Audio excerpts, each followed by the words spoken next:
Assalamualaikum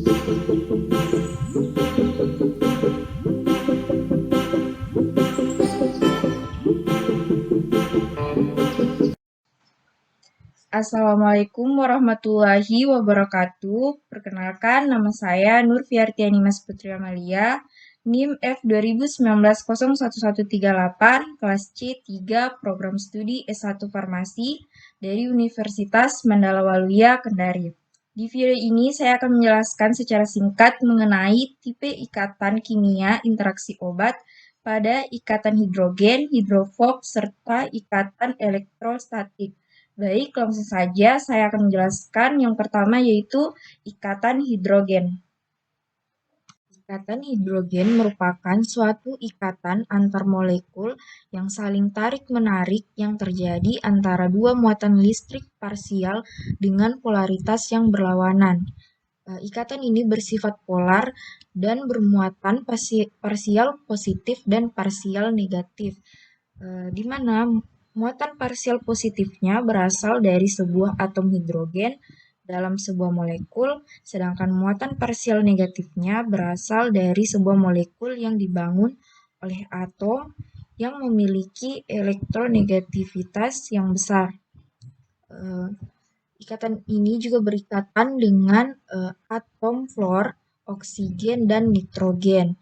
Ikatan hidrogen ini juga mempunyai ciri-ciri yaitu memiliki garis putus-putus, seperti yang terlihat pada gambar ini. Kemudian kita masuk ke ikatan hidrofob. Ikatan hidrofob merupakan proses penggabungan daerah nonpolar molekul obat dengan daerah nonpolar reseptor biologis. Daerah nonpolar molekul obat yang tidak larut dalam air dan molekul-molekul air di sekelilingnya akan bergabung melalui ikatan hidrogen membentuk struktur buasi kristalin atau icebergs. Ikatan ini penting dalam interaksi obat yang sangat larut lemak dengan membran sel yang mengandung lipid. Interaksi hidrofobik sebagian besar merupakan efek entropi.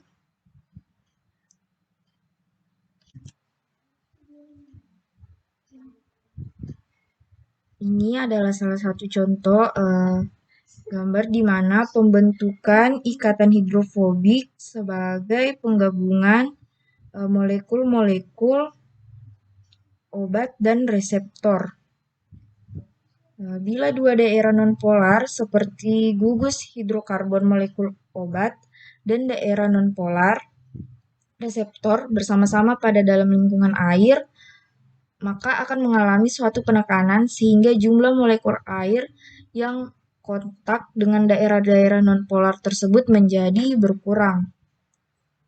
Akibatnya, seluruh guasi kristalin akan pecah menghasilkan peningkatan entropi yang digunakan untuk isolasi struktur nonpolar. Peningkatan energi bebas ini dapat menstabilkan molekul air sehingga tidak kontak dengan daerah nonpolar. Dan penggabungan inilah yang dimaksud atau disebut dengan ikatan hidrofob. Baik, kita masuk ke ikatan elektrostatik. Ikatan elektrostatik merupakan ikatan garam antara gugus yang bermuatan berlawanan pada rantai samping asam amino. Contohnya, asam amino lisin mempunyai muatan bersih 1 positif dan aspartat atau glutamat mempunyai muatan bersih 1 negatif. Oleh karena itu, keduanya saling bereaksi secara elektrostatika untuk menstabilkan struktur protein. Bisa dilihat pada gambarnya, terjadi transfer elektron ke atom yang lebih elektronegatif, di mana ada kation dan anion.